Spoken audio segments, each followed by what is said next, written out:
English. Can you introduce yourself? A very basic question for any interview, meetings, group discussions, etc. Anybody can do it. But the key point is how successfully you can introduce yourself. If you can introduce yourself in the best possible way, it will create a first and of course a best impression on those listening to you. In order to successfully introduce yourself, you need to have your self-introduction pre-written and pre-learned.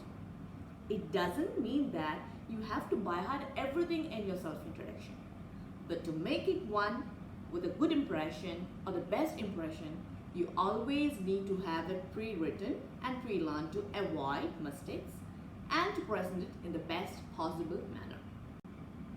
So in this video, I'm going to guide you through the process of self-introduction.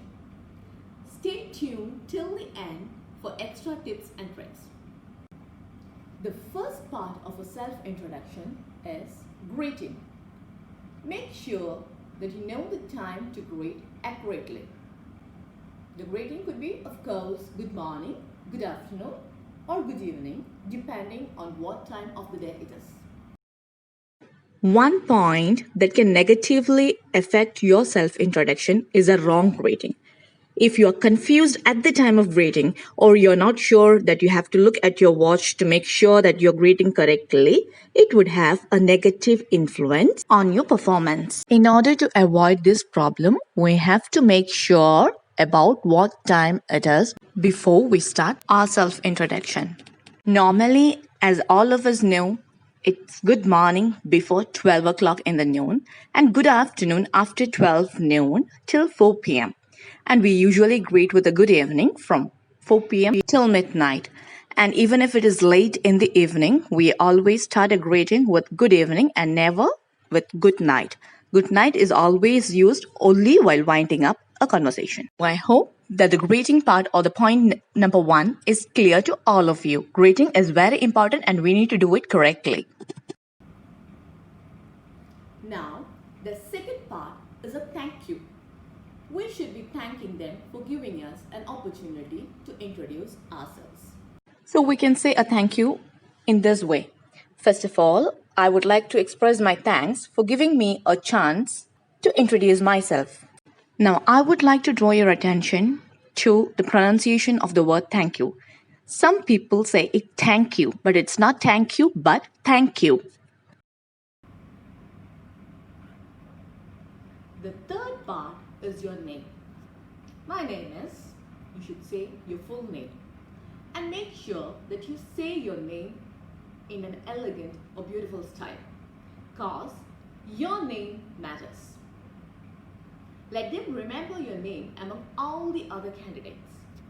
So, the style or elegance in pronouncing your name matters, which makes a big difference for them to remember you personally.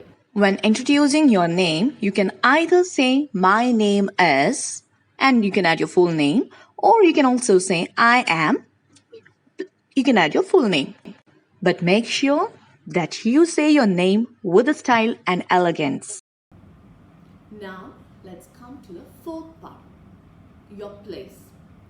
I come from Cochin, or you can say I'm from Cochin. You can use either of these, I come from Cochin or I'm from your place. But please make sure that you don't say I am coming from or I'm coming from. The fifth point is your work experience. I worked at, or you can say I worked for. But it's not actually right to say I worked in. So you should always say I worked at or I worked for so and so company. Or you can say as a teaching faculty, as a sales manager, as an accountant, etc.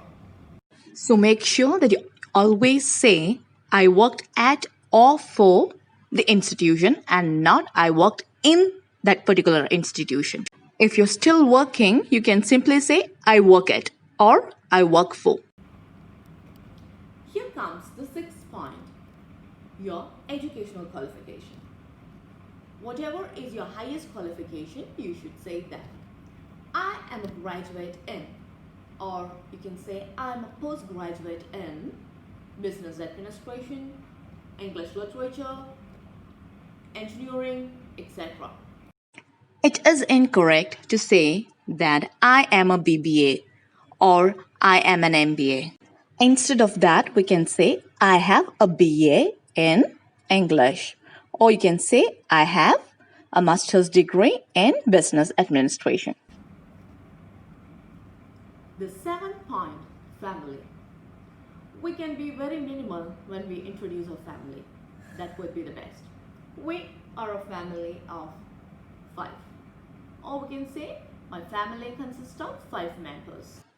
We can just use these 3 sentences, and if you want, you can prepare details of your family members ahead so that in case you are asked, you are ready to talk about them without mistakes. Eighth one is about your hobbies. I really like reading or traveling. I enjoy reading. I'm fond of reading. So you can add your particular hobbies in these gaps. I really like doing this. I enjoy doing this, or I'm fond of this. Another tip that you can use here is that you can say, I enjoy working with others, or I'm a good team player. This is an indirect way of expressing your positive qualities to those listening to you.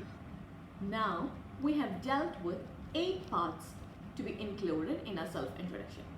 But you should always remember that you are just one among the many candidates. So what makes you special, or what makes you stand out? There should be something about you. There should be something in you, something special. And your self-introduction is the best way to expose your attitude, your self-confidence, and your positive sides. So it is important that you have all these points included, and of course that you have the self-introduction pre-written and pre-learned. Now make sure that you don't memorize each and every line, and the approximate length of your self-introduction should be less than 2 minutes. Make sure to make eye contact.